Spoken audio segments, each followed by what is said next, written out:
Good morning student. हमने पिछले 3-4 lecture मोल से रिलेटेड किए।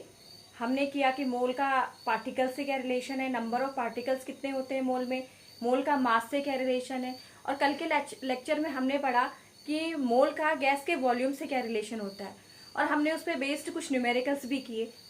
तो आपने देखा होगा कि हमने उसमें यूनिटरी मेथड का प्रयोग किया, मतलब हमने फॉर्मूला, डायरेक्ट फॉर्मूला नहीं लगाया, हमने यूनिटरी मेथड के द्वारा क्वेश्चन सॉल्व किए।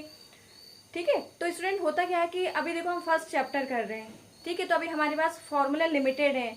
जब आप करते जाओगे, आप फर्स्ट करोगे, सेकंड करोगे, आगे आपका सिलेबस बढ़ता जाएगा, तो आपके पास काफ़ी फॉर्मूले हो जाते हैं। तो फिर उसमें क्या है कि फॉर्मूला कई बार ऐसा होता है कि हम फॉर्मूले भूल जाते हैं, इसलिए मैंने आपको पहले क्वेश्चन यूनिटरी मेथड से सॉल्व करना सिखाया।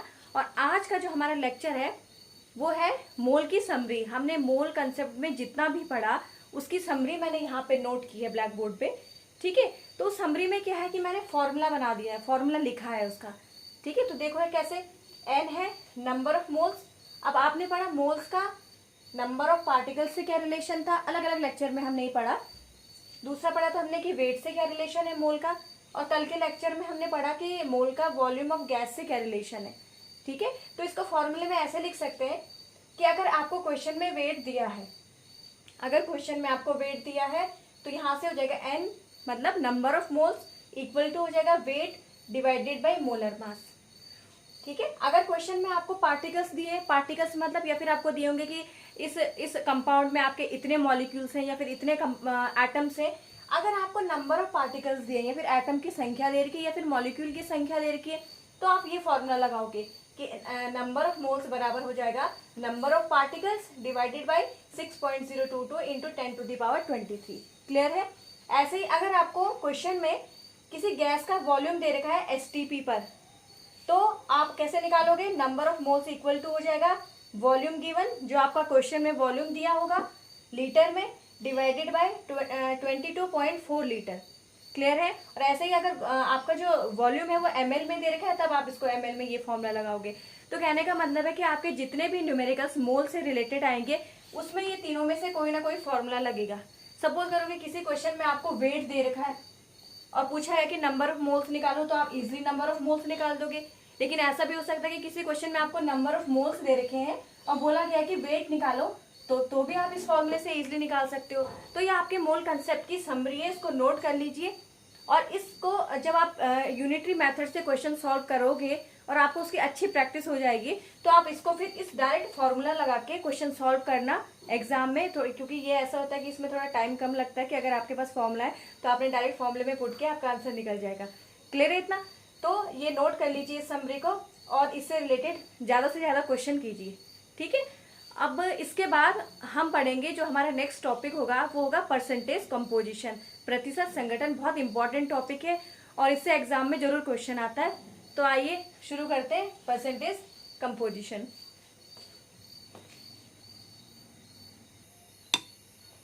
अब देखिए, प्रतिशत संगठन हिंदी में बोलते हैं परसेंटेज कंपोजिशन, क्या चीज होती है।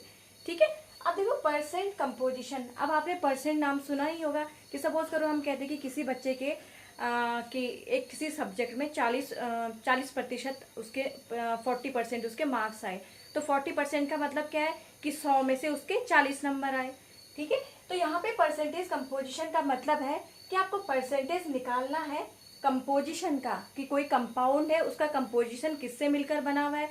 अब कोई कंपाउंड है, सपोज करो कि जैसे कंपाउंड है आपके पास HCl है, HCl है कंपाउंड, तो HCl जो कंपाउंड है इसका कंपोजिशन किससे मिलकर है, एक हाइड्रोजन, दो एलिमेंट से, एक हाइड्रोजन का एलिमेंट है, एक क्लोरीन का एलिमेंट है। ठीक है ना, हाइड्रोजन का एटम बोलेंगे या क्लोरीन का एटम बोलेंगे। तो कंपोजिशन का मतलब कि आपको फाइंड आउट करना है कि percentage of each element in one molecule of a compound, कि कोई कंपाउंड है उसमें कि एलिमेंट का परसेंटेज कितना है, टोटल में से उसका एलिमेंट का पर्टिकुलर का कंट्रीब्यूशन कितना है, ये समझ लीजिए। तो आइए हम इसको थोड़ा न्यूमेरिकल से समझते हैं कि क्वेश्चन है कि find percentage composition of H2O, कि आपको H2O का परसेंटेज कंपोजिशन निकालना है। तो देखो कैसे निकालेंगे। अब आपको मीनिंग से तो पता चल गया कि परसेंटेज कंपोजिशन का मतलब है कि जो आपको कंपाउंड दिया गया है उसके एलिमेंट का आपको परसेंटेज निकालना है, कि उस एलिमेंट का उस कंपाउंड में कंट्रीब्यूशन कितना है। क्लियर है। अब यहाँ पे देखिए H2O की बात कर रहे हैं तो H2O में मतलब दो एलिमेंट है, दो टाइप्स एलिमेंट्स के, एक हाइड्रोजन का एलिमेंट है, एक ऑक्सीजन का एलिमेंट है, ठीक है, दो टाइप के एलिमेंट है। अब हाइड्रोजन का जो एलिमेंट है उसके दो एटम है, H2 का मतलब जो हाइड्रोजन का एलिमेंट है उसके दो एटम है और ऑक्सीजन का एक एटम है। तो कैसे निकालेंगे? तो सबसे पहले हमें दो एलिमेंट मतलब हाइड्रोजन का और ऑक्सीजन का परसेंटेज निकालना है। तो यहाँ से हो जाएगा percentage of hydrogen, percentage of hydrogen. देखो सिंपल हो जाएगा। परसेंटेज ऑफ हाइड्रोजन कैसे निकालेंगे कि टोटल मास इसका, ठीक है, इस जो मॉलिक्यूल है आपका, जो ये कंपाउंड है, इसका टोटल मास। तो यहाँ पे लेंगे मॉलिक्यूलर मास, मॉलिक्यूलर मास, ठीक है, मॉलिक्यूलर मास कितना है और हाइड्रोजन का मास कितना है, इसमें जो हाइड्रोजन एलिमेंट है उसका मास कितना है। तो mass of hydrogen element, mass of hydrogen, mass of hydrogen element. अब देखो आगे, अब हाइड्रोजन एलिमेंट का आपको मास निकालना है इसमें। अब देखो इसका मास कैसे निकलेगा, ये हो जाएगा हाइड्रोजन के दो एटम है तो 2 इंटू, और एक हाइड्रोजन एटम का मास कितना होता है 1 होता है, तो 2 इंटू 1 डिवाइडेड बाई इसका टोटल मॉलिक्यूलर मास। तो आपने पढ़ा था न्यूमेरिकल्स में, मैंने कई बार मॉलिक्यूलर मास निकालना सिखाया था। तो इसका H2O का जो मॉलिक्यूलर मास हो जाएगा वो हो जाएगा 2 + 16, ठीक है, 2 + 16 दैट इज 18, बिकॉज हम परसेंटेज निकाल रहे हैं तो ये हो गया 100। तो आपका यहाँ से आ जाएगा 18 इंटू 100, और इसको आप फर्दर सॉल्व करोगे तो ये आएगा आपका अराउंड 11.7%, ठीक है। तो हमें यहाँ पे परसेंटेज का मतलब है कि हम परसेंटेज बाई मास निकाल रहे हैं, परसेंटेज बाई मास। अब देखो मैं यहाँ पे परसेंटेज बाई मास बोलो या फिर परसेंटेज बाई वेट बोलो, क्योंकि केमिस्ट्री में मास और वेट का मीनिंग एक ही लेते हैं, ठीक है। तो चाहे वेट लिखो चाहे मास लिखो, बात एक ही है।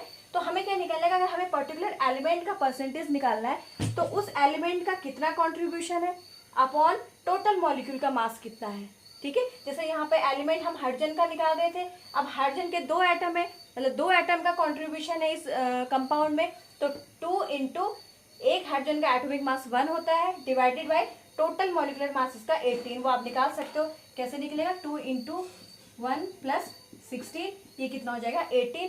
फर्दर इसको सॉल्व करोगे तो ये हो जाएगा 11.7%। क्लियर हो रहा है? ऐसे अब हमें निकालना है परसेंटेज ऑफ ऑक्सीजन, ठीक है। अब देखो परसेंटेज ऑफ ऑक्सीजन कैसे निकालेंगे, यहाँ पे करते हैं इसे, परसेंटेज ऑफ ऑक्सीजन। देखिए कैसे निकालेंगे। अब देखो ऑक्सीजन का मास, तो ऑक्सीजन का मास आपको पता है 16, okay. Total molecular mass, total molecular mass कितना है हमारा 18 इंटू 100।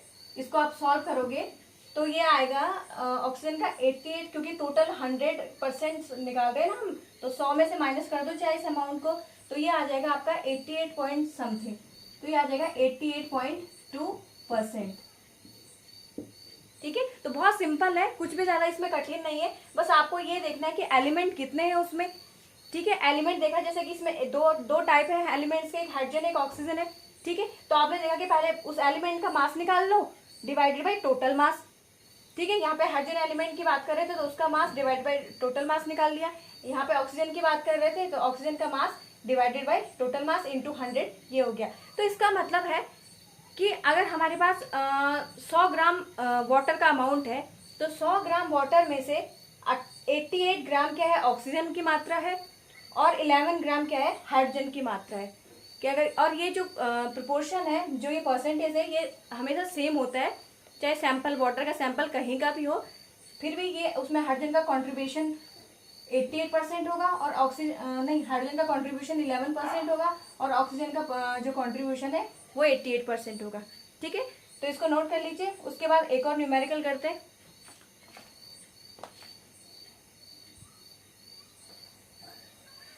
देखिए नेक्स्ट क्वेश्चन है, find percentage composition of MgSO4, magnesium sulphate का परसेंटेज कंपोजिशन हमें निकालना है।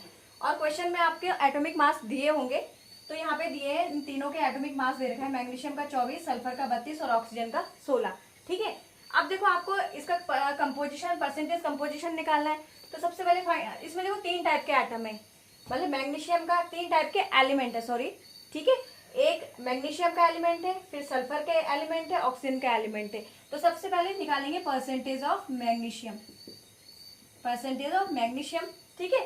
अब देखो मैग्नीशियम का एक एटम है इसमें, तो 1 इंटू एटॉमिक मास कितना है 24 divided by total molecular mass. इसका मॉलिक्यूलर मास कितना होगा, तो इसका मॉलिक्यूलर मास यहीं पे कैलकुलेट कर देते हैं।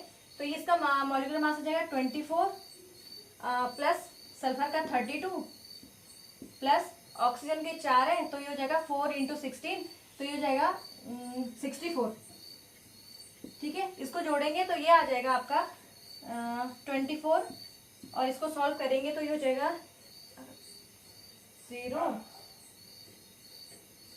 120 आ गया, ठीक है। तो टोटल इसका मॉलिक्यूलर मास आ गया 120, मैंने यहीं पे निकाला, इंटू 100, ठीक है। इसको सॉल्व करोगे तो ये आएगा अराउंड 20%। हाँ 20% बहुत सिंपल है, इसको इससे कैंसिल कर दो, ये 2 से कैंसिल हो जाएगा, ये 20% आ गया, ठीक है। ऐसे ही परसेंटेज निकालना है ऑफ सल्फर, ठीक है। सल्फर का भी एक एटम है, कोई दिक्कत नहीं है, और एक एटम का एटॉमिक मास है 32, टोटल मॉलिक्यूलर मास आया 120 इंटू 100, इसको सॉल्व करोगे तो ये आ जाएगा आपका 26.6 अराउंड, क्लियर है, ठीक है। ऐसे थर्ड है ऑक्सीजन की, अब हम बात करेंगे, तो परसेंटेज ऑफ ऑक्सीजन।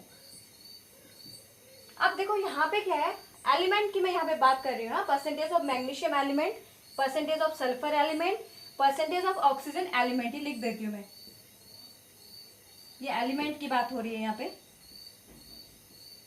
एलिमेंट में और एटम में कंफ्यूज नहीं करना बिल्कुल भी। तो यहाँ पे हो जाएगा, अब देखो ऑक्सीजन के 4 एटम है, क्लियर है, तो ये हो जाएगा 4 इंटू, और एक ऑक्सीजन का एटॉमिक मास है 16 divided by total molecular mass into 100, और इसको आगे सॉल्व करोगे